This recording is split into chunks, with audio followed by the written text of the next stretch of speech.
யாக்கூபு நபி அலைஹிஸ்ஸலாம் அவர்களுக்கு 11 பிள்ளைகள். அதில் 11வது பிள்ளை தான் யூசுப் நபி அலைஹிஸ்ஸலாம் அவர்கள். அல்லாஹு தஆலா அவர்களை ரொம்ப அழகாக படைச்சிருந்தாங்க.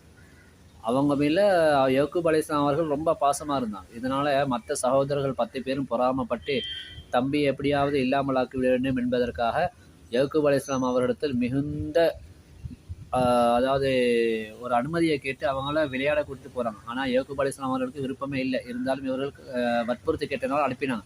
காட்டுக்குள்ளே போய் ஒரு கிணத்துக்குள்ளே தள்ளி விட்டாங்க. அது நீண்ட சம்பவம் குர்ஆனில் வருகிறது.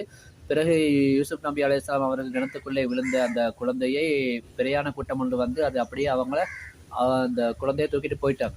இப்போது யாக்கூப் நபி அலைஹிஸ்ஸலாம் அவர்களை பதில் சொல்லணுமே, தம்பி எங்கே என்று அவர்கள் கேட்ட பொழுது தம்பியை ஓநாய் சாப்பிட்டு விட்டது என்று சொல்லி அவர்களுடைய சட்டையை காட்டுகிறார்கள், பொய்யான ஒரு இரத்தக்கரையை காட்டி.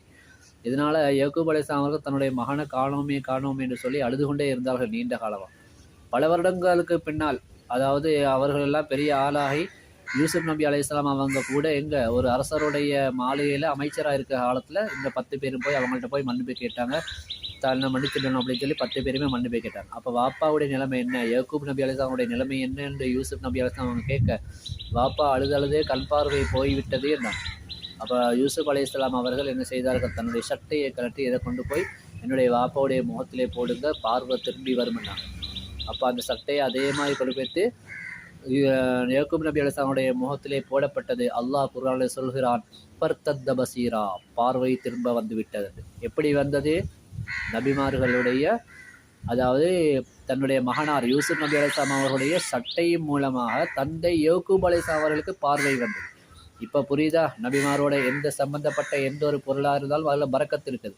இதனால தான் அவரோடு சம்பந்தப்பட்ட விஷயங்களை பரக்கத்துள்ள பொருளாக இன்று வரை பாதுகாத்து வருகிறார்கள். அதனால் இதெல்லாம் உண்மையான மூமின்களுக்கு மட்டும்தான் புரியும். சும்மா அந்த 5 நேரம் தொழுதுகிட்டு ஷிர்க்கு பித்அத்து குஃப்ர் என்று சொல்கிறவங்களுக்கெல்லாம் இது புரியாது. ஏன்னா அவங்கெல்லாம் புதுசாக வந்த கூட்டத்தை இயக்கங்களை பின்பற்றி வாழக்கூடியவங்க. குர்ஆனை கூட மறுக்கிறாங்க. அப்படின்னா நபிமார்களுடைய பொருளால் எந்த பரக்கத்தும் கிடைக்காதுன்னு சொன்னால் இந்த குர்ஆன் வசனத்தை அவங்க மறுக்கிறாங்க. குர்ஆன் வசனத்தை மறுத்தா என்ன ஆகிடும்? அல்லாஹ்வுடைய வார்த்தை அல்லவா, மறுத்தா குஃப்ரு வந்துடும், காஃபிர் ஆகிடுவாங்க. அல்லாஹ் தஆலா அதிலிருந்து பாதுகாக்கணும். இது போன்ற இன்னும் நிறைய விஷயங்களை நீங்கள் பார்க்கறதுக்கு என்னுடைய இந்த ஷார்ட்ஸ் வீடியோ மட்டும் பார்க்க வேண்டாம், வீடியோக்களும் இருக்குது யூடியூப்பில். அதில் போய் நீங்கள் தேடி பாருங்கள், நீங்களும் கற்றுக்கொள்ளுங்கள், மற்றவர்களும் கற்றுக்கொள்ள வேண்டும் என்பதற்காக ஷேர் செய்யுங்க, உங்களுக்கு நன்மை கிடைக்கும்.